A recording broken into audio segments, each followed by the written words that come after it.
Ito yung isa sa mga nag-viral na mga nangbabasa na mga dumadaan na papasok sa trabaho at mga naghahanap buhay na hindi na inisip ang kapakanan ng iba para lang sa kanyang kaligayahan. Ngayon, binawian siya ng mga tao. Ang ginawa sa kanya, nag-order ng kung ano-anong pagkain, gamit, at ang inilagay na address doon sa kanyang bahay. Pero hindi pa bayad. Sino mas taran? Kayo na may merwisyo. Ino-order nyo yung Grab dito, pinapangalan nyo sa akin. Boss, kanina yan, boss.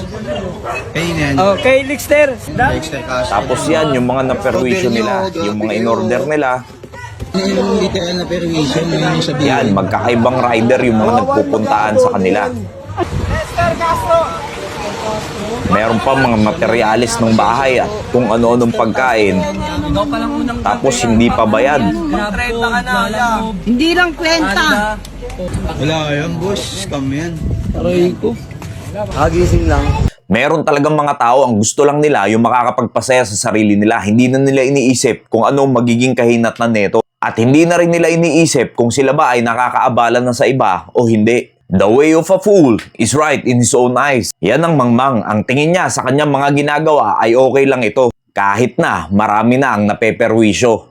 Kaya marami sa ginagawa ng mga mangmang ay nakakasakit na sa mga kapwa. Pero sa kanila ay kasiyahan lang ito. Kaya kung sasabihin yung okay lang yan kasi minsan lang naman nagkakamali kayo. Titignan nyo muna yung mga kapwa o mga tao sa paligid nyo kung okay pa ba sa kanila yung mga pinaggagawa nyo. Dahil may mga nasiraan na ng cellphone, ng laptop, nagasgas ang sasakyan, hindi nakapasok ng maayos sa trabaho dahil basang-basa na. Yung mga taong gustong maghanap buhay ng maayos, pinerwisyo nyo pa dahil lang sa sarili nyong kaligayahan. Dahil hindi sa lahat ng tao ay okay yung mga trip-trip nyo. Kung kayo ay tuwang-tuwa dyan, marami ring naiinis at naistorbo at naabala sa mga pinaggagawa nyo. Kaya yan ang sinasabi ng Bible sa mga taong mangmang. Ang iniisip lang niyan yung sarili niyang kaligayahan. Hindi na niyan iniisip kung ano ang magiging reaksyon ng kanyang kapwa. At hindi na rin niyan nakikita kung siya ba ay nakakaperwisyo na. Tapos bigla mong sasabihin ang nakakaperwisyo yung mga umorder ng pagkain at ng kung ano-ano pang mga gamit at dineliver dyan sa bahay nyo. Ganyan ng tao, ipapasa niya ng kamalian niya sa iba para lang pagtakpan ng kanyang sarili upang mabaling yung atensyon doon sa mga umorder at mawala sa kanya. Di ba't ganyan din yung nangyari kila Adam at Eve? Nung tinanong ng Diyos si Adam, ang tinuturo niya si Abe.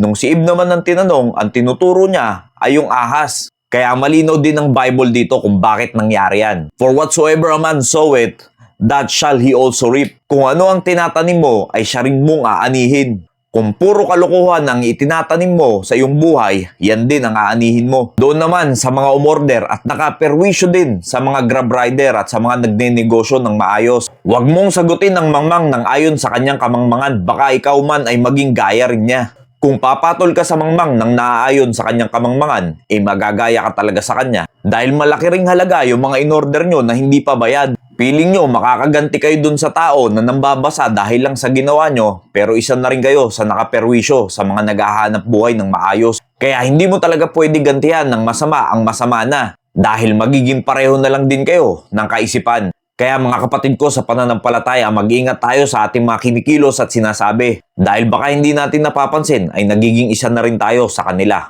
Maraming salamat po and God bless you all.